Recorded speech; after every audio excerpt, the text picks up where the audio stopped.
Hello everyone, welcome to my channel online ST with Manoj Gupta में आपका स्वागत है दोस्तों। हम लोग एलटी ग्रेड एग्जाम 2026 के लिए इसमें हम लोग हिस्ट्री के प्रीवियस ईयर क्वेश्चन को देख रहे हैं। ये जो कि यूथ कंपटीशन का है। आज हम लोग क्वेश्चन नंबर 249 से देखने वाले हैं दोस्तों।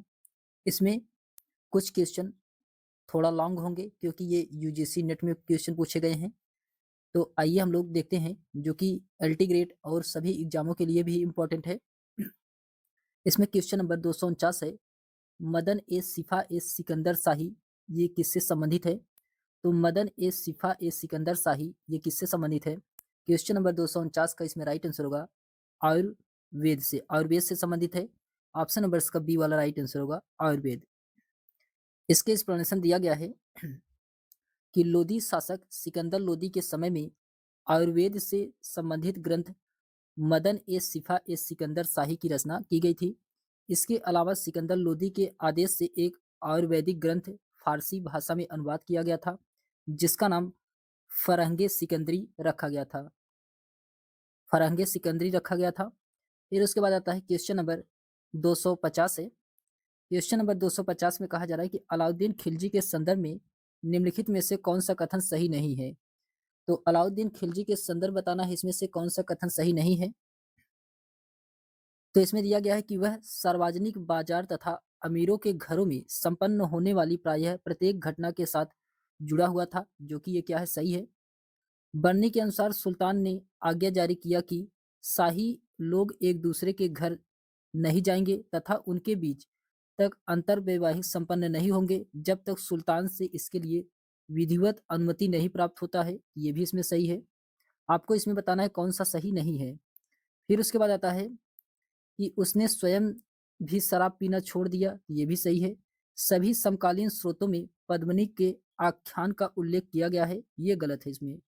तो ऑप्शन नंबर इसका डी वाला यही इसका राइट आंसर होगा, यही इसमें गलत है। फिर उसके बाद आता है, इसके एक्सप्लेनेशन दिया गया है कि विद्रोहियों के कारणों को समझकर अलाउद्दीन खिलजी ने 4 अध्यादेश जारी किए। दूसरे अध्यादेश में अच्छे गुप्तचर विभाग का गठन किया, बरीद जिसे गुप्तचर अफसर के नाम से जाना जाता है, और मुनहिस मुनहिस ये जो कि गुप्तचर जो कि अमीरों के घरों, दफ्तरों, प्रांतीय राजधानियों और बाजारों में नियुक्त किए गए थे।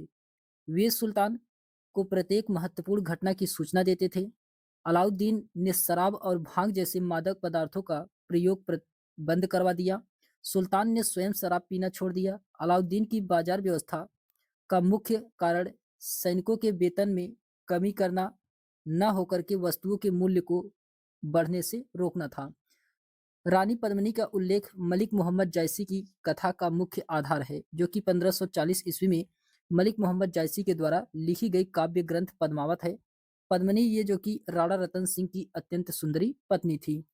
फिर उसके बाद आता है क्वेश्चन नंबर 251 है कि बर्नी ने दिल्ली के एक सुल्तान के बारे में वर्णन किया है कि जब वह गद्दी पर बैठा तो हिंदुओं तथा मुसलमानों दिलों को राहत मिली, तथा उनसे यह भी लिखा कि वर्ष 1357 तक खोत और मुकद्दम अमीर हो गए और उनके पास अनगिनत घोड़े और मवेशी हो गए।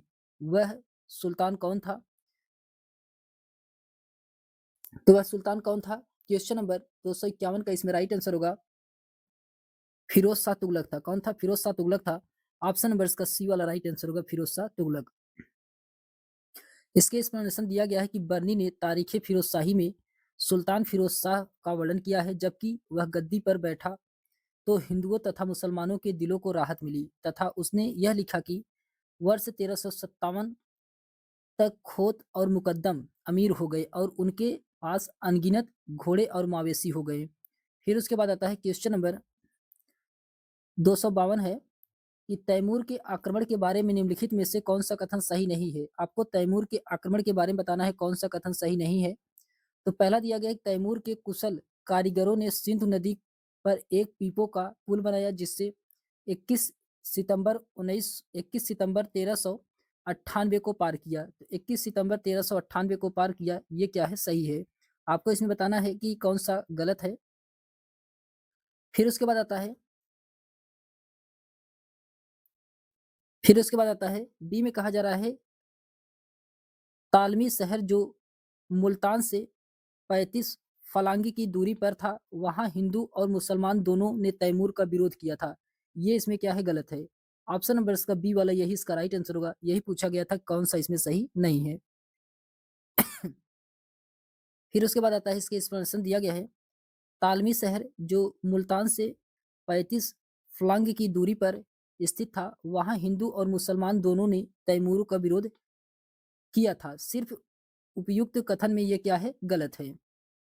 फिर उसके बाद आता है क्वेश्चन नंबर 53 है कि नीचे दिए गए अभिकथन ए और कारण आर यानी कि तर्क आर दिया गया है, आपको पढ़ करके इसमें बताना है कौन सा सही है। क्वेश्चन नंबर 253 में तो इसमें कहा जा रहा है अभिकथन में कि किलों के निर्माण और जनजातियों को दंड कर तैमूर को यह सुनिश्चित करना था कि अफगान सीमाओं से होकर काबुल तक उसकी आवाजाही सुरक्षित रहे, जो कि ये क्या है? सही है।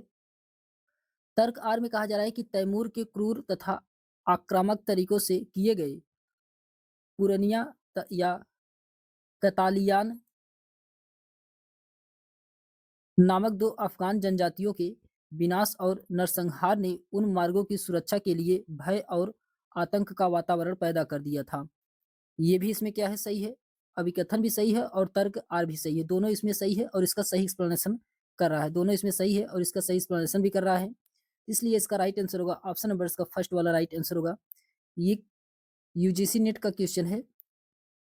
फिर उसके बाद आता है किलों के निर्माण और जनजातियों को दंड कर तैमूर को यह सुनिश्चित करना था कि अफगान सीमाओं से होकर के काबुल तक उसकी आवाजाही सुरक्षित रहे, क्योंकि तैमूर ने क्रूर तथा आक्रामक तरीकों से किए गए पुरनियान तथा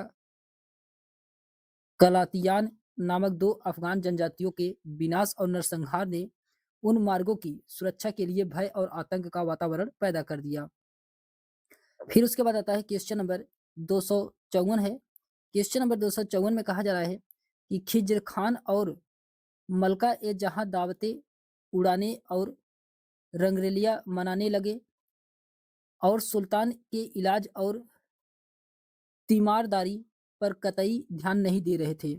सुल्तान को लगा कि उसकी बीमारी की वजह उनके द्वारा की जा रही उपेक्षा ही है और उसका दिल टूट गया। उसने खुद को उसने बिल्कुल अलग-थलग कर लिया। यह कथन किस सुल्तान के बारे में और उसका स्रोत क्या है? ये किस सुल्तान के बारे में कहा गया है, उसका स्रोत बताना है। तो ये कहा गया है तारीख़े फ़रिश्ता में कहा गया है अलाउद्दीन खिलजी के बारे में। तारीख़े फ़रिश्ता में कहा गया है अलाउद्दीन खिलजी के बारे में। ऑप्शन नंबर इसका बी वाला राइट आंसर होगा। फिर उसके बाद आता है इसके एक्सप्लेनेशन दिया गया है कि खिज्र खां और मलका ए जहां दावतें उड़ाने और रंगरलियां मनाने में लगे रहते थे और सुल्तान के इलाज और तीमारदारी पर कोई कतई ध्यान नहीं दे रहे थे। सुल्तान को लगा कि उसकी बीमारी की वजह उनके द्वारा की जा रही उपेक्षा ही है और उसका दिल टूट गया। उसने खुद को उसने अलग-थलग कर लिया। यह कथन अलाउद्दीन खिलजी के बारे में कहा गया है। इसका स्रोत तारीख़ फ़रिश्ता में किया गया है। फिर उसके बाद आता है क्वेश्चन नंबर 255 है कि सूची फर्स्ट को सूची सेकंड से सुमेलित कराना है। क्वेश्चन नंबर 255 में इसमें दिया गया है बर्बक। बर्बक ये जो कि किससे संबंधित था? तो बर्बक ये प्रबंधक से संबंधित था। बर्बक प्रबंधक से संबंधित था। चौथा सही है। वकील ए दर। वकील ए दर ये किससे संबंधित है? तो ये शाही महल का प्रमुख प्रभारी होता था। तो इसका तीसरा सही है। सर ए जहानदार। सर ए जानदार ये किससे संबंधित है? तो सर ए जानदार ये जो कि अंगरक्षकों का मुखिया होता था। अंगरक्षकों का मुखिया होता था, तो दूसरा सही है। फिर उसके बाद केवानी। केवानी ये जो कि खौमा ढोने वाला होता था। खौमा ढोने वाला होता था, तो पहला सही है। इसका राइट आंसर होगा ए का इसमें चौथा सही है, बी का तीसरा है, सी का इसमें दूसरा है और डी का इसमें पहला वाला सही है। तो ऑप्शन नंबर इसका बी वाला राइट आंसर होगा। ऑप्शन नंबर इसका बी वाला राइट आंसर होगा। इसके एक्सप्लेनेशन दिया गया है प्रबंधक ये जो कि बर्बक होते थे। शाही महल का प्रमुख प्रभारी ये जो कि वकील ए दर होते थे। अंगरक्षकों का मुखिया सर ए जानदार होते थे। खौमा ढोने वाले को केवानी कहा जाता था। फिर उसके बाद क्वेश्चन नंबर 256 है कि निम्नलिखित में से कौन सा कथन सही नहीं है। आपको बताना है इसमें से कौन सा कथन सही नहीं है क्वेश्चन नंबर 256 में। तो इसमें दिया गया है कि सल्तनत की स्थापना के साथ पुरानी प्रणाली और प्रणालियों तुरंत ही समाप्त नहीं हो गई, बल्कि वे कायम रही। हालांकि उसके ऊपर नए शासक वर्गों का प्रभुत्व स्थापित हो गया, जो कि सही है। उपद्रवीय क्षेत्र को मावास कहा जाता था, तो ये भी सही है। फिर उसके बाद आता है कि फिर उसके बाद आता है भू राजस्व के निर्धारण और उसकी वसूली की अलाउद्दीन की प्रणाली उस प्रणाली से काफी मिलती जुलती थी, जिसे बाद में कनकूत कहा गया है। ये भी इसमें क्या है, सही है। दो इतिहासकार बर्नी और याहिया बिन मोहम्मद तुगलक के कृषि कर में वृद्धि के पैमाने को विभिन्न तरीकों की जानकारी देते हैं। याहिया कहता है कि कृषकों पर एक नया अतिरिक्त कर अबवाक लगाया जाता था, और बर्नी कहता है कि तीन बड़े कर से ज्यादा गंभीरता से निर्धारित किए जाते थे और सख्ती से वसूले जाते थे। ये क्या इसमें गलत है। ऑप्शन नंबर इसका डी वाला यही इसमें क्या होगा, राइट आंसर होगा। फिर उसके बाद आता है, इसके एक्सप्लेनेशन दिया गया है कि यह कि दो इतिहासकार बर्नी और याहिया मोहम्मद बिन तुगलक के कृषि कर से संबंधित या वृद्धि के पैमाने पर विभिन्न तरीकों की जानकारी देते हैं। याहिया कहता है कि कृषियों पर नया अतिरिक्त कर यानी कि अबवाब लगाया जाता था, और बर्नी के अनुसार तीन बड़े कर ज्यादा गंभीरता से निर्धारित किए जाते थे। ये कथन क्या था, सही नहीं था। फिर उसके बाद आता है क्वेश्चन नंबर 57 है। क्वेश्चन नंबर 257 है कि नीचे लिखे अंश को पढ़ें। नीचे लिखे अंश को पढ़ करके आपको इसमें सही उत्तर का चयन करना है। मैंने मानसिंह और विक्रमजीत के भवनों का गहराई से निरीक्षण किया, वे अद्भुत हैं। पूरी तरह से पत्थर से भरी असीमित टुकड़ों के तराश कर बनाए गए हैं। सभी राजाओं भवनों मानसिंह के भवन सबसे उद्यत और श्रेष्ठ है, सबसे उद्यत और श्रेष्ठ हैं। फिर उसके बाद इसमें कि ग्वालियर के राजभवन को देखने के बाद ये किस विचार किसने व्यक्त किया था। ये किसके द्वारा विचार व्यक्त किया गया था, ये किया गया था बाबर के द्वारा। बाबर के द्वारा ऑप्शन नंबर का ए वाला राइट आंसर होगा, बाबर के द्वारा। इसके एक्सप्लेनेशन दिया गया है कि मैंने मानसिंह और विक्रमजीत के भवनों का गहराई से निरीक्षण किया, वे अद्भुत हैं। पूरी तरह से पत्थरों के भारी अस्मित टुकड़ों के तराशे गए हैं। सभी राजाओं के भवनों में मानसिंह के भवन सबसे उद्यत और श्रेष्ठ हैं। ग्वालियर का राजभवन देखने के बाद यह विचार बाबर ने व्यक्त किया है। फिर उसके बाद आता है क्वेश्चन नंबर 258 है कि निम्नलिखित में से कौन सा वक्तव्य सही है। आपको इसमें बताना है कौन सा वक्तव्य सही है क्वेश्चन नंबर 258 में। तो इसमें दिया गया है, पहला है सुल्तान इल्तुतमिश सूफी संतों जैसे शेख कुतुबुद्दीन बख्तियार काकी, काजी हमीदुद्दीन नागौरी, शेख बहाउद्दीन जकारिया आदि के प्रति गहरा सम्मान व्यक्त करता है, जो कि ये क्या है, सही है। फिर वह अपने दरबार में नियमित धार्मिक वार्तालापों के योजन के द्वारा उलेमाओं को भी संतुष्ट रखता है और उनकी नीतियों की रूढ़िवादी धर्मशास्त्रियों के मत से भी प्रभावित था। ये जो कि क्या है, इसमें गलत है। फिर उसके बाद आता है फिर उसके बाद आता है कि रजिया को अपने उत्तराधिकारी नामांकित करते समय उसने उलेमाओं की राय जानने पर परवाह नहीं की। ये भी सही है। पवित्र व्यक्तिगत जीवन में बिताने के लिए उसने सूफियों को सौहार्द हासिल किया था, जिसका उसे पूरा फायदा उठाया। तो ये भी इसमें सही है। ए और सी और डी, ए सी डी इसमें सही है, बी वाला इसमें क्या था, गलत था। तो इसका राइट आंसर क्या होगा, ए सी डी इसका राइट आंसर होगा। ऑप्शन नंबर इसका सी वाला राइट आंसर होगा, ए सी डी इसका राइट आंसर है।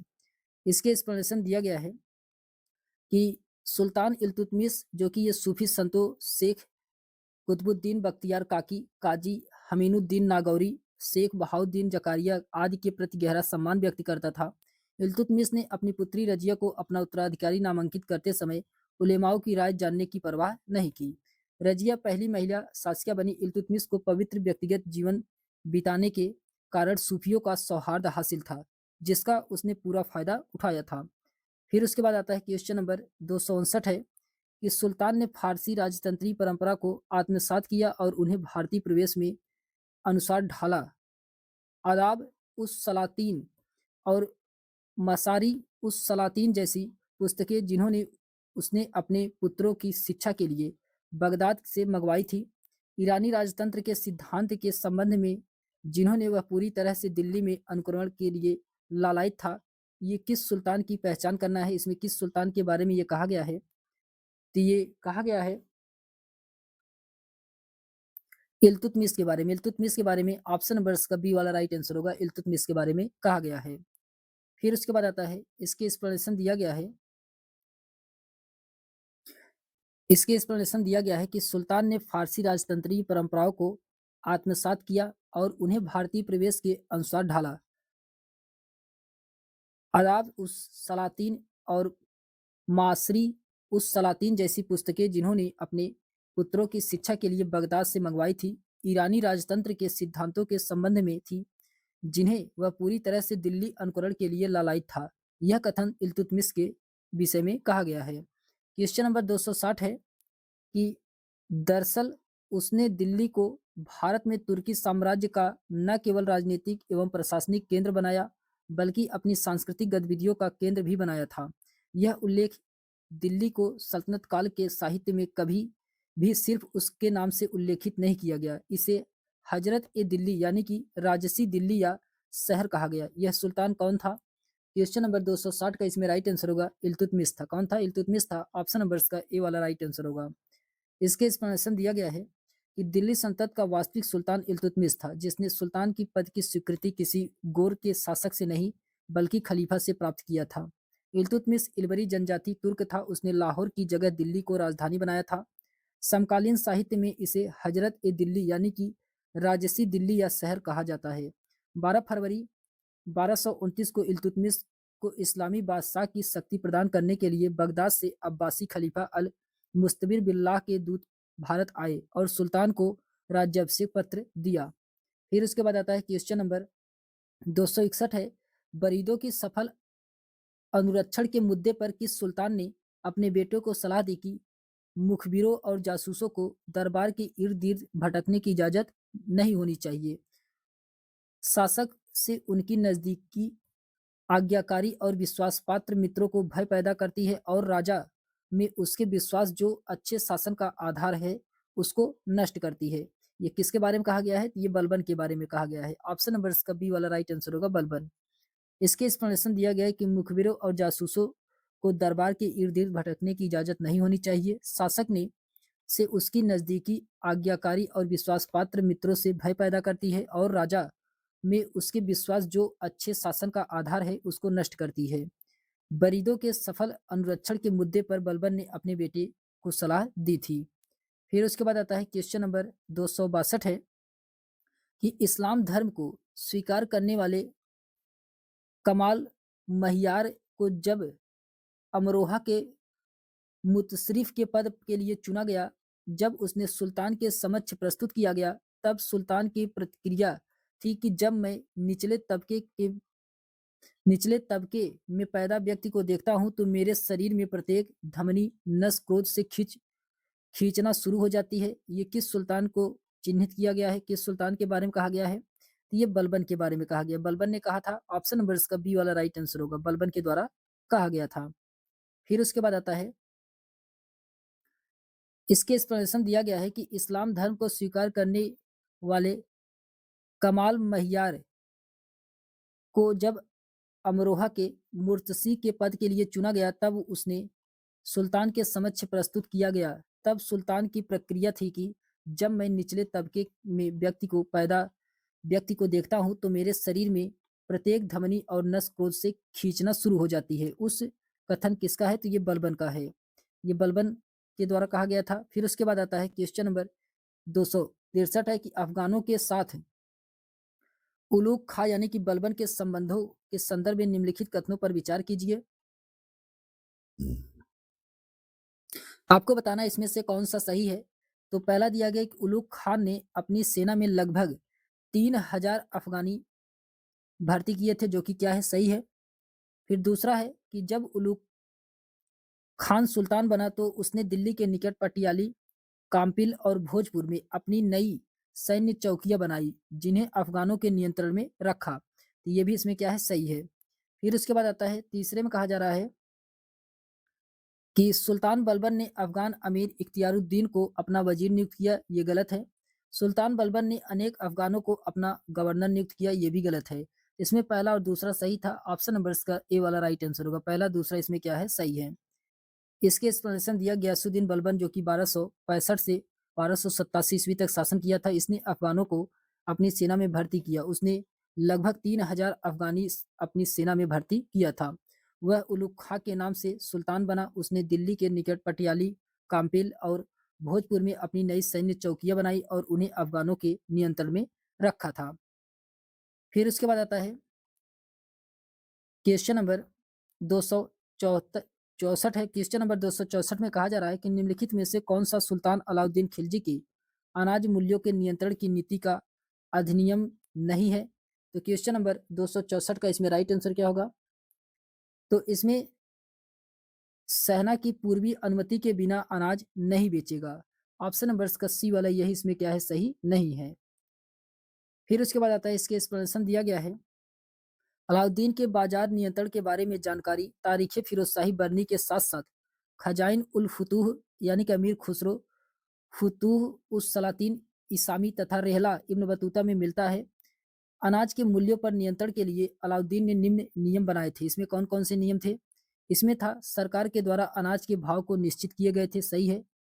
बाजार एक अधीक्षक यानी कि सेना की नियुक्ति किया गया था। सरकारी गोदामों में गल्ला एकत्र करना था। गल्ले का परिवहन के लिए व्यापारी सेना के अधिकार में थे और मुनाफाखोरी हेतु कठोर दंड का प्रावधान किया गया था। फिर उसके बाद आता है क्वेश्चन नंबर 265 है। क्वेश्चन नंबर 265 में कहा जा रहा है कि सुल्तान ने आदेश दिया, वह जो भी पैदा करते हैं उनकी नपाई प्रति बिस्वा पैदा हुई फसल के हिसाब से की जानी चाहिए और सबको बिना किसी भेदभाव के उसका आधा जमा करना चाहिए। उपरोक्त कथन ये किस सुल्तान ने जमीन नपाई को फसल का मूल्यांकन के आधार बनाया था? ये अलाउद्दीन खिलजी था। कौन था? अलाउद्दीन खिलजी था। ऑप्शन नंबर इसका बी वाला राइट आंसर होगा। इसके एक्सप्लेनेशन दिया गया है कि सुल्तान जलालुद्दीन अलाउद्दीन खिलजी जो कि 1296 से 1316 ईस्वी में उसने आदेश दिया कि वह जो भी पैदा करता है उसकी नपाई प्रति बिस्वा पैदा हुई फसल के हिसाब से की जानी चाहिए और सबको बिना किसी भेदभाव का उसका आधा जमा करना चाहिए। इस प्रकार अलाउद्दीन पहला शासक था जिसने भूमि की पैमाइश यानी कि नाप करा करके लगान वसूल करना आरंभ किया था। इसके लिए बिस्वा को इकाई माना गया। इसे मसाहत पद्धति यानी कि मसाहत मापन पद्धति के अंतर्गत समस्त भूमि पर 50% की एकीकृत दर से लगान वसूल किया जाता था। फिर क्वेश्चन नंबर 266 है कि निम्नलिखित में से उस स्थान की पहचान कीजिए जहां सुल्तान अलाउद्दीन खिलजी ने स्वयं को सुल्तान घोषित किया अथवा सिंहासन पर स्वयं को आसीन किया था। ये कहाँ पे किया था? ये किया था दोस्तों, क्वेश्चन नंबर 266 का इसमें राइट आंसर होगा कड़ा। कड़ा इसका राइट आंसर होगा। ऑप्शन नंबर इसका डी वाला राइट आंसर होगा, कड़ा में। ऑप्शन नंबर इसका डी वाला राइट आंसर होगा, कड़ा में। फिर उसके बाद आता है, इसके एक्सप्लेनेशन दिया गया है कि 1296 ईस्वी में अलाउद्दीन खिलजी का जो शासनकाल था ये 1296 से 1316 ईस्वी तक था। इसने देवगिरी पर आक्रमण किया और वहां से अतुल्य संपत्ति लूट कर लाया। उसने अलाउद्दीन जलालुद्दीन को मणिकपुर बुला करके धोखे से कत्ल कर दिया। इसी कार्य में उसे अपने भाई अल्मास बेग से बहुत सहायता मिली क्योंकि सुल्तान को धोखा देने में उसका प्रमुख भाग रहा। अलाउद्दीन ने कड़ा मानिकपुर में ही स्वयं को सुल्तान घोषित कर लिया और अपने समर्थकों को प्रतिष्ठापित पद दिया। फिर उसके बाद आता है क्वेश्चन नंबर 267 है। नीचे दो वक्तव्य दिए गए हैं, कथन और दूसरे कारण दिया गया है। आपको पढ़ करके इसमें बताना है कौन सा सही है। कथन ए में कहा जा रहा है कि बर्नी लिखता है कि सुल्तान मोहम्मद बिन तुगलक इस प्रकार कहता था कि मैं निम्न कुल से उत्पन्न लोगों से मूर्तियों से भी अधिक घृणा करता हूँ। फिर भी मैंने यानी कि बर्नी उसे निम्न कुल से उत्पन्न एक संगीतकार के पुत्र नवाजा को इस हद तक बढ़ावा देते हुए देखा है कि वह उस बहुत से सारे मालिकों जैसे ज्यादा ऊंचे पदों पर पहुंचे यानी कि गुजरात, मुल्तान और बदायूं के नियंत्रण में दे दिया गया। यह आश्चर्यजनक है कि उसने निम्न कुल में उत्पन्न हुए व्यक्ति को ऊंचे पद पे व्यापक भूभाग और बड़े सूबों का प्रशासन किस प्रकार दिया था, जो कि कथन इसका क्या था? सही था। कारण आर में कहा जा रहा है कि यह सुल्तान का यह मानना था कि योग्यता के आधार पर पदों की नियुक्ति हो, प्रशासन में जन्म को लेकर के जो भी विचार प्रचलित हो उन्हें खत्म किया जाए और निम्न कुल में उत्पन्न लोगों के प्रशासन में भी ऊंचे पद पर नियुक्त किया गया। ये भी इसमें सही है। कथन और कारण दोनों सही है, इसका सही एक्सप्लेनेशन भी कर रहा है। तो ऑप्शन नंबर इसका ए वाला राइट आंसर होगा। फिर उसके बाद आता है इसके एक्सप्लेनेशन दिया गया है कि बर्नी लिखता है, वही कथन दिए गए हैं इसके एक्सप्लेनेशन भी। फिर उसके बाद क्वेश्चन नंबर 268 है। क्वेश्चन नंबर 268 में कहा जा रहा है कि निम्नलिखित में से किन सुल्तानों ने आदेश दिया है कि मुस्लिम महिलाएं अपने घरों से बाहर अथवा दिल्ली शहर के बाहर मकबरों पर नहीं जाएंगी। ये किस सुल्तान के बारे में कहा गया है? ये कहा गया है फिरोज शाह तुगलक ने कहा था और सिकंदर लोदी। फिरोज शाह तुगलक और सिकंदर लोदी के बारे में कहा गया है। ऑप्शन नंबर इसका बी और डी दोनों सही है। तो बी और डी ऑप्शन नंबर इसका बी वाला राइट आंसर होगा। इसके एक्सप्लेनेशन दिया गया है कि फिरोज शाह तुगलक जो कि ये तुगलक वंश का राजा था, जिसने मुस्लिम महिलाओं को अपने घरों से बाहर निकलने पर प्रतिबंध लगाया था तथा मुस्लिम महिलाएं दिल्ली शहर के बाहर मकबरों पर जाने के लिए स्वतंत्र नहीं थी। जबकि सिकंदर लोदी लोदी वंश का द्वितीय शासक था, उसने भी समान परिस्थितियां मुस्लिम महिलाओं के सामने रखी थी। फिर उसके बाद आता है क्वेश्चन नंबर 269 है कि यह उनका रिवाज है कि जिस व्यक्ति को यह यानी कि पान की थाली दी जाती थी, वह अपने हाथ में थाली लेकर अपने कंधे पर रखता था और उसके बाद अपने दूसरे हाथ से धरती को छूकर अभिवादन करता था। सुल्तान मोहम्मद बिन तुगलक द्वारा अपने अमीर तथा विदेशी मेहमानों के लिए दावते का उल्लेख करते हुए निम्नलिखित में से उपरोक्त विवरण लिखा है। तो ये किसके द्वारा लिखा गया है? ये लिखा गया है इब्न बतूता के द्वारा। इब्न बतूता के द्वारा ऑप्शन नंबर इसका बी वाला राइट आंसर होगा। फिर उसके बाद आता है इसके एक्सप्लेनेशन दिया गया है। सुल्तान महमूद तुगलक 1325 से 1351 ईस्वी तक शासन था। इसके द्वारा अपने अमीरों तथा विदेशी मेहमानों के लिए दावते का उल्लेख करते हुए उपयुक्त विवरण इब्न बतूता ने लिखा है कि इब्न बतूता जो कि अफ्रीका का निवासी था और यात्री के रूप में 1333 ईस्वी में भारत आया था। सुल्तान मोहम्मद बिन तुगलक ने 1334 ईस्वी में उसे दिल्ली का काजी के पद पर नियुक्त किया। इब्न बतूता को मोहम्मद बिन तुगलक ने अपना राजदूत बना करके 1342 में चीन भेजा, जिस पद पर उसने 10 वर्षों तक कार्य किया था। 10 वर्षों तक कार्य किया था। इब्न बतूता ने अपनी पुस्तक रेहला में सुल्तान मोहम्मद बिन तुगलक के शासनकाल की परिस्थितियों का विस्तृत विवरण किया है। फिर उसके बाद आता है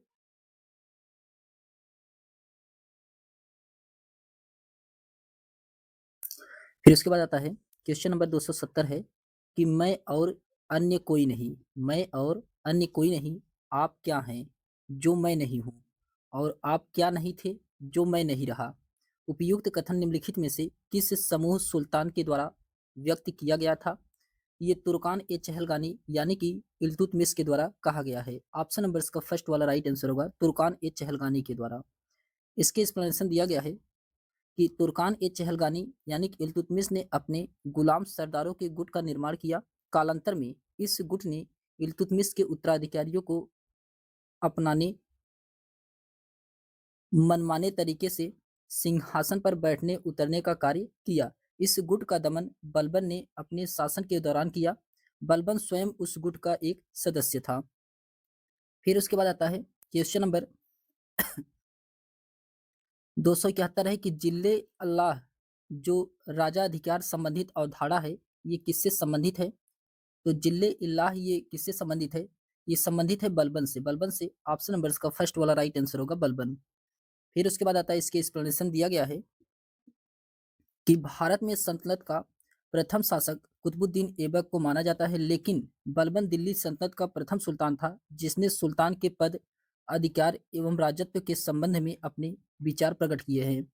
बलबन के राजत्व सिद्धांत की सर्व प्रमुख विशेषता यह है कि वह सुल्तान को पृथ्वी पर ईश्वर का प्रतिनिधित्व, नियाबत ए खुदाई तथा मान मर्यादा की दृष्टि से उसे पैगंबरी के बाद स्वीकार किया गया है। वह सुल्तान ईश्वर का प्रतिबिंब यानी कि जिल्ले अल्लाह की तथा उसके हृदय में दैवी प्रेरणा और क्रांति का भंडार माना जाता था। फिर उसके बाद आता है क्वेश्चन नंबर 272 है कि वह कौन सा प्रथम राज्य था जिसके विरुद्ध अलाउद्दीन खिलजी ने हमले की शुरुआत किया था? ये रणथंभौर था। कौन था? रणथंभौर था। ऑप्शन नंबर इसका बी वाला राइट आंसर होगा, रणथंभौर। इसके एक्सप्लेनेशन दिया गया है कि 1292 ईस्वी में अलाउद्दीन खिलजी दिल्ली के सुल्तान जलालुद्दीन खिलजी की आज्ञा से भिलासा को लूटा, जिसके फलस्वरूप अलाउद्दीन खिलजी का अवध की सूबेदारी दी गई। 1296 में अलाउद्दीन खिलजी ने देवगिरी को लूटा और अपने चाचा जलालुद्दीन खिलजी का वध करके दिल्ली का सुल्तान बना। अलाउद्दीन का प्रथम सैन्य अभियान 1298 में गुजरात के शासक बघेल राजपूत कार्य रायकर्ण सेकंड के विरुद्ध था। फिर उसके बाद इसमें प्रश्न के अनुसार रणथंभौर होगा, क्योंकि ये 1301 ईस्वी में अलाउद्दीन खिलजी ने दिल्ली सल्तनत का विलय किया था, दिल्ली सल्तनत में रणथंभौर को। फिर उसके बाद आता है क्वेश्चन नंबर 273 है। क्वेश्चन नंबर 273 है कि सुल्तान मोहम्मद बिन तुगलक के शासन क्षेत्र को हिंद और सिंध शब्द का प्रयोग किसने किया था? तो क्वेश्चन नंबर 273 का इसमें राइट आंसर क्या होगा? ये इब्न बतूता के द्वारा किया गया था। इब्न बतूता के द्वारा ऑप्शन नंबर इसका बी वाला राइट आंसर होगा। फिर उसके बाद आता है इसके एक्सप्लेनेशन दिया गया है कि इब्न बतूता का वास्तविक नाम मोहम्मद बिन अब्दुल्ला इब्न बतूता था। वह अफ्रीका का निवासी था। पश्चिम एशिया के विभिन्न नगरों का भ्रमण करते हुए 1333 ईस्वी में सिंध में उसने प्रवेश किया और भारत में प्रायः 14 वर्ष रहा। मोहम्मद बिन तुगलक ने उसे दिल्ली का काजी नियुक्त किया। अपने देश मोरक्को उसने अपने देश मोरक्को मोरक्को वापस जाने के बाद इब्न बतूता रेहला नामक पुस्तक लिखता है। उसने मोहम्मद बिन तुगलक के शासन क्षेत्र को हिंद और सिंध शब्द से संबोधित किया है। फिर क्वेश्चन नंबर 274 है कि सुल्तानगढ़ी किसका मकबरा था? तो सुल्तानगढ़ी ये किसका मकबरा था? क्वेश्चन नंबर 274 का इसमें राइट आंसर क्या होगा? तो सुल्तानगढ़ी ये नासरुद्दीन महमूद का ऑप्शन नंबर इसका डी वाला राइट आंसर होगा। इसके एक्सप्लेनेशन दिया गया है कि दिल्ली सल्तनत युग में विभिन्न ललित कलाओं से मुख्यतः स्थापत्य कला का विकास हुआ। कुतुब मीनार का प्रारंभ कुतुबुद्दीन ऐबक के समय में हुआ। इसका पूर्ण निर्माण इल्तुतमिश के समय में हुआ। इल्तुतमिश ने कुतुब मीनार से 30 मील दूर मलकपुर गांव में अपने सबसे बड़े पुत्र नासरुद्दीन महमूद का मकबरा सुल्तानगढ़ी में बनवाया है। इसका निर्माण 1231-32 में करवाया गया था। तुर्क सुल्तानों के द्वारा निर्मित भारत में यह पहला मकबरा था। सुल्तानगढ़ी का शाब्दिक अर्थ होता है गुफा का सुल्तान। यह भारत का प्रथम इस्लामिक मकबरा माना जाता है। फिर उसके बाद आता है क्वेश्चन नंबर 275 है कि सर्व कर किस पर लागू होता है? तो सर्व कर ये किस पर लागू होता है? ये जल आपूर्ति बनाए रखने पर, जल आपूर्ति बनाए रखने पर। ऑप्शन नंबर इसका डी वाला राइट आंसर होगा। इसके एक्सप्लेनेशन दिया गया है कि फिरोज तुगलक ने गद्दी पर बैठते ही अस्थायित्व और व्यवस्था कायम करने हेतु तत्काल आदेश जारी किया। उसने सभी समुदाय के व्यक्तियों का विश्वास जीतने का प्रयत्न किया। फिरोज ने कृषि और उन्नत किस्म की फसलों का प्रचलन की सहायता से नहरों के द्वारा सिंचित भूमि यानी कि सिंचाई कर की दर उपज का 1/10 भाग पर हक ए सर्व या सिंचाई कर के माध्यम से और उसने उद्यानों की आय से अपनी आय बढ़ाने का प्रयास किया। फिरोज ने 5 बड़ी नहरों का निर्माण करवाया था। फिर उसके बाद आता है क्वेश्चन नंबर 276 है कि कौन सा दिल्ली सुल्तान था जिन्होंने हिंदू योगियों और मुस्लिम फकीरों के साथ बातें की थी? क्वेश्चन नंबर तो क्वेश्चन नंबर 276 का इसमें राइट आंसर होगा मोहम्मद बिन तुगलक था। मोहम्मद बिन तुगलक ऑप्शन नंबर इसका सी वाला राइट आंसर होगा, मोहम्मद बिन तुगलक।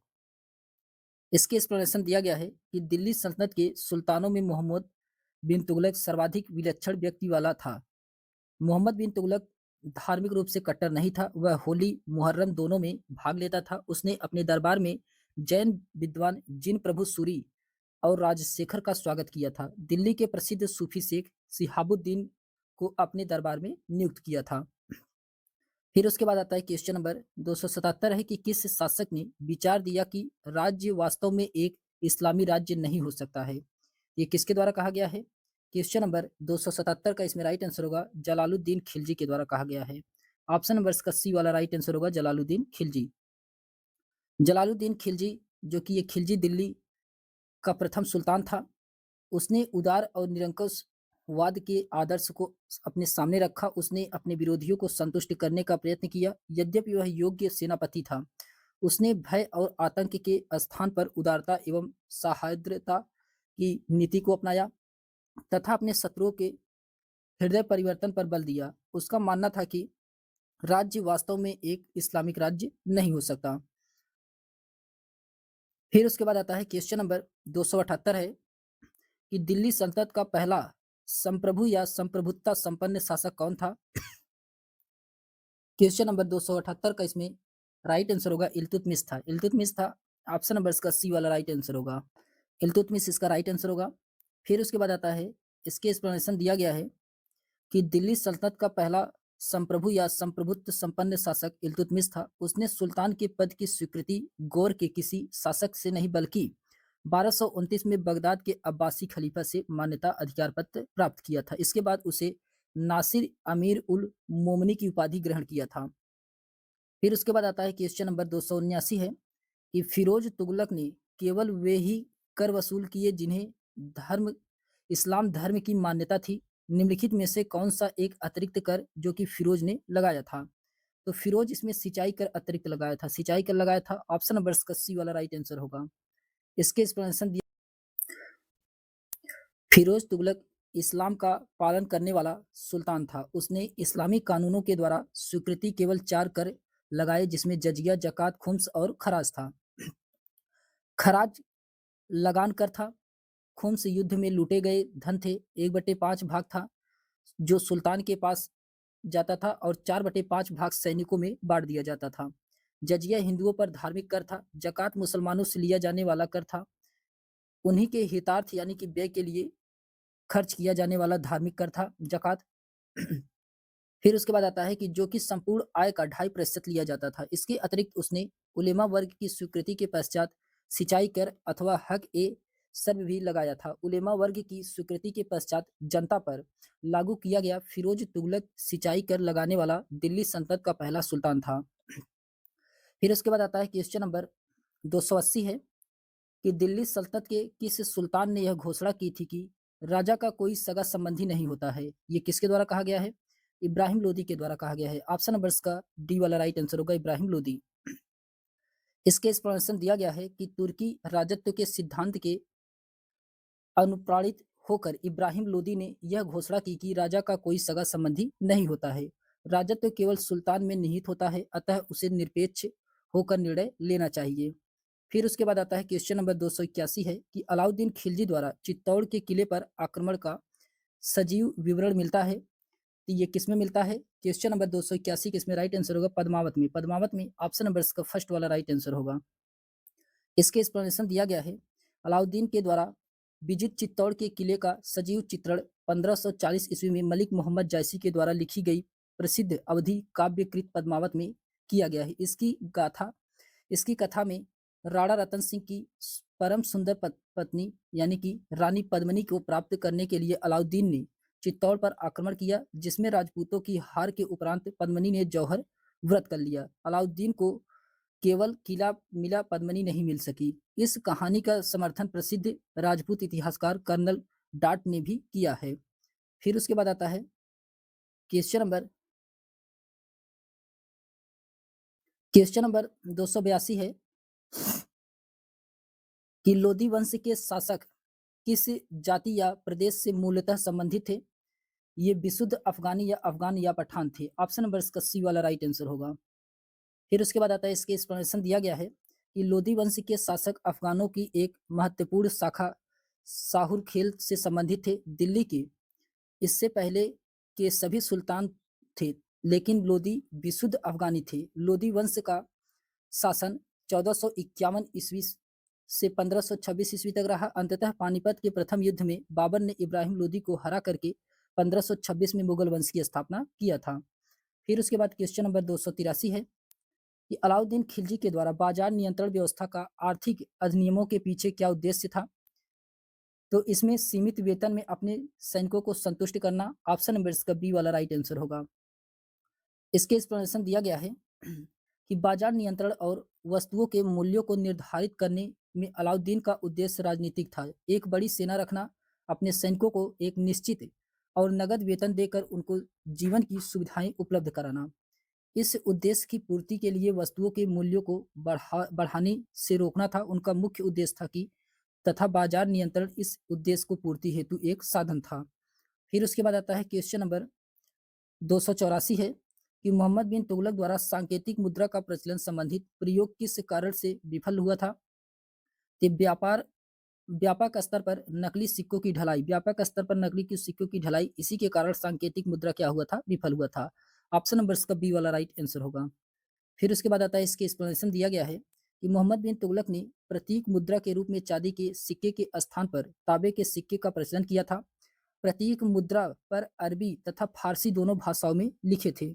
आगे चलकर के चांदी प्रचलन से बाहर हो गया तथा भूराजस्व का भुगतान जाली प्रतीक मुद्रा में किया जाने लगा, जिसके कारण उसका सांकेतिक मुद्रा संबंधित प्रचलन क्या था? विफल हो गया। फिर उसके बाद आता है क्वेश्चन नंबर 285 है कि फिरोज शाह तुगलक ने किसकी स्मृति में चीर अस्थायी रखने के लिए जौनपुर नगर की स्थापना किया था?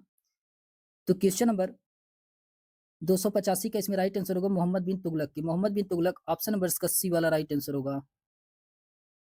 इसके एक्सप्लेनेशन दिया गया है कि फिरोज तुगलक ने 300 नवीन नगरों का निर्माण करवाया था, जिसके द्वारा बसाए गए नगरों में फतेहाबाद, हिसार, फिरोजपुर, जौनपुर और फिरोजाबाद प्रमुख थे। जौनपुर नगर की स्थापना उसने अपने भाई जौना खां यानी कि मोहम्मद बिन तुगलक की स्मृति में करवाया था। क्वेश्चन नंबर 286 है कि वह कौन सुल्तान था जो स्वयं को नायब ए खुदाई या ईश्वर का प्रतिनिधित्व कहता था?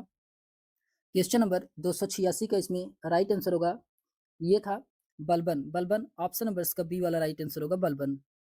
फिर उसके बाद आता है इसके एक्सप्लेनेशन दिया गया है कि बलबन स्वयं को नायब ए खुदाई या ईश्वर का प्रतिनिधित्व कहता था। इस प्रकार बलबन ने राजत्व सिद्धांत का स्वरूप और सार फारस के राजत्व से प्रेरित था।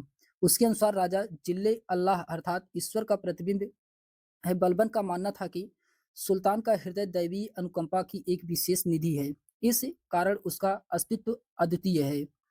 फिर उसके बाद आता है क्वेश्चन नंबर 287 है कि तैमूर को सैयद वंश प्रतिनिधि खिज्र खां के द्वारा संस्थापित राजवंशों क्यों क्यों कहा जाता था? तो क्वेश्चन नंबर 287 का इसमें राइट आंसर क्या होगा? खिज्र खां पैगंबर का वंशज था। खिज्र खां पैगंबर का वंशज था। ऑप्शन नंबर इसका बी वाला राइट आंसर होगा। इसके एक्सप्लेनेशन दिया गया है कि तैमूर को सैयद वंश का प्रतिनिधि खिज्र खां के द्वारा संस्थापित राजवंश कहा जाता है क्योंकि खिज्र खां पैगंबर का वंशज था। मध्य एशिया के महान सेनानायक तैमूर ने 1398 ईस्वी में मुल्तान के नासिरुद्दीन महमूद तुगलक के शासनकाल में भारत पर आक्रमण किया और खिज्र खां को लाहौर, मुल्तान एवं दीपालपुर की सूबेदारी सौंपी थी। फिर उसके बाद आता है क्वेश्चन नंबर 288 है कि सल्तनत काल में उत्तराधिकारी का क्या सामान्य नियम था? इसमें नियम क्या सामान्य था कि अमीरों के मंतव्य और गद्दी के लिए दावेदार व्यक्ति की अपनी शक्ति एवं क्षमता या योग्यता था। ऑप्शन नंबर इसका डी वाला राइट आंसर होगा। फिर उसके बाद आता है इसके एक्सप्लेनेशन दिया गया है कि सल्तनत काल में उत्तराधिकार का कोई निश्चित नियम नहीं था। एक आधार पर पैतृक सुल्तान के द्वारा नामजद किए जाने के अधिकार की मान्यता थी। अयोग्य उत्तराधिकारी होने की स्थिति में सरदारों ने सुल्तानों चुनने की प्रेरणा का प्रयोग किया। इसके अतिरिक्त तलवार की शक्ति भी सिंहासन के अधिकार को निश्चित करती थी। अलाउद्दीन खिलजी, खिज्र खां और बहलोल लोदी ऐसे ही शासक थे। फिर उसके बाद आता है क्वेश्चन नंबर 289 है कि बरीद कौन थे? क्वेश्चन नंबर 289 का इसमें राइट आंसर क्या होगा? बरीद कौन थे? तो बरीद ये गुप्तचर एवं सूचनाएं एकत्र करने वाले थे। बरीद ये गुप्तचर एवं सूचनाएं एकत्र करने वाले थे। ऑप्शन नंबर इसका डी वाला राइट आंसर होगा। फिर उसके बाद आता है इसके एक्सप्लेनेशन दिया गया है कि सल्तनत काल में बरीद गुप्तचर एवं सूचनाएं एकत्रित करने वाले थे। गुप्तचर विभाग का प्रधान अधिकारी बरीद ए मुमालिक होता था। दीवाने बरीद दीवाने रसालत विभाग के अंतर्गत आता था। फिर उसके बाद आता है क्वेश्चन नंबर 290 है कि मुझे नहीं मालूम क्या कानूनी है या क्या गैर कानूनी, मैं राज्य की आवश्यकता अनुसार कानून बनाता हूँ, यह किसने कहा है? ये अलाउद्दीन खिलजी के द्वारा कहा गया है। अलाउद्दीन खिलजी के द्वारा कहा गया है। ऑप्शन नंबर इसका बी वाला राइट आंसर होगा। फिर उसके बाद आता है इसके एक्सप्लेनेशन दिया गया है इसके एक्सप्लेनेशन दिया गया है कि मुझे नहीं मालूम क्या कानूनी है क्या गैर कानूनी है, मैं राज्य की आवश्यकता अनुसार कानून बनाता हूँ, यह कथन अलाउद्दीन खिलजी ने ही कहा था। अलाउद्दीन खिलजी एक निरंकुश शासक था। वह पूर्ण और निरंकुशता में विश्वास करता था। अलाउद्दीन खिलजी धर्म के प्रभाव से राजनीति को मुक्त रखने में सफल हुआ। उसने शरीयत के संबंध में काजी मुगीस से कहा था कि मौलाना मुगीस, न मुझे ज्ञान है, न ही मैं कोई पुस्तक पढ़ी है, तब भी मुसलमान पैदा हुआ हूँ और मैं ही और मेरे पूर्वज पीढ़ियों से मुसलमान रहे। मैं अपनी प्रजा को ऐसा आदेश देता हूँ कि जिन्हें राज्य के लिए लाभदायक और परिस्थितियों के लिए अनुकूल समझता हूँ। मैं नहीं जानता कि शरीयत की आज्ञा प्रदान है कि नहीं। क्वेश्चन नंबर 291 है कि इब्न बतूता किसके शासनकाल में भारत आया था? ये मोहम्मद बिन तुगलक के शासनकाल में भारत आया था। ऑप्शन नंबर इसका सी वाला राइट आंसर होगा। फिर उसके बाद आता है, इसके एक्सप्लेनेशन दिया गया है कि मोहम्मद बिन तुगलक के शासनकाल में इब्न बतूता भारत आया था। इब्न बतूता जो कि मोरक्को यानी कि उत्तरी अफ्रीका का निवासी था और यात्री के रूप में भारत आया। 1333 ईस्वी में उसने भारत में प्रवेश किया। वह 14 वर्ष तक भारत में रहा। सुल्तान मोहम्मद बिन तुगलक ने उसे दिल्ली में काजी के पद पर नियुक्त किया जाने पर 10 वर्षों तक शासन किया। इब्न बतूता ने अपने विदेश यात्रा विवरण रेहला नामक ग्रंथ में लिखा है कि मोहम्मद बिन तुगलक ने उसे राजदूत बना करके चीन भेजा था। फिर उसके बाद आता है क्वेश्चन नंबर 292 है कि तुर्कान ए चहलगानी कौन थे? तुर्कान ए चहलगानी ये 40 तुर्क अमीरों का समूह होता था। ऑप्शन नंबर इसका बी वाला राइट आंसर होगा। फिर उसके बाद आता है, इसके एक्सप्लेनेशन दिया गया है कि इल्तुतमिश द्वारा किए गए महत्वपूर्ण कार्य निम्न है। पहला, इसमें कुतुब मीनार के निर्माण को पूरा करवाया था। दूसरा, इससे पहले शुद्ध अरबी के सिक्के जारी किए थे जिसे चांदी का टंका तांबे का जीतल कहा जाता था। एकता प्रणाली चलाई थी। 40 गुलाम सरदारों का संगठन बनाया जिसे तुर्कान ए चहलगानी के नाम से जाना जाता था। फिर उसके बाद क्वेश्चन नंबर 293 है कि किस दिल्ली सुल्तान ने घोड़े को दागने की प्रथा प्रारंभ की थी? क्वेश्चन नंबर 293 का इसमें राइट आंसर होगा, ये अलाउद्दीन खिलजी के द्वारा किया गया था। किसके द्वारा? अलाउद्दीन खिलजी के द्वारा। ऑप्शन नंबर इसका सी वाला राइट आंसर होगा। फिर उसके बाद आता है, इसके एक्सप्लेनेशन दिया गया है कि अलाउद्दीन खिलजी ने घोड़े को दागने की प्रथा का प्रारंभ किया था। अलाउद्दीन खिलजी ने सैनिक व्यवस्था में काफी परिवर्तन किया। शुद्ध युद्ध के अवसर पर उसने अपने सैनिकों के स्थान पर किसी अन्य व्यक्ति को न भेज दे, इसी की रोकथाम के लिए सैनिकों का हुलिया लिखने की प्रथा भी प्रारंभ किया था। दक्षिण भारत की विजय सल्तनत काल में अलाउद्दीन के द्वारा की गई थी। फिर उसके बाद आता है क्वेश्चन नंबर 294 है। क्वेश्चन नंबर 294 से हम लोग नेक्स्ट वीडियो में देखेंगे।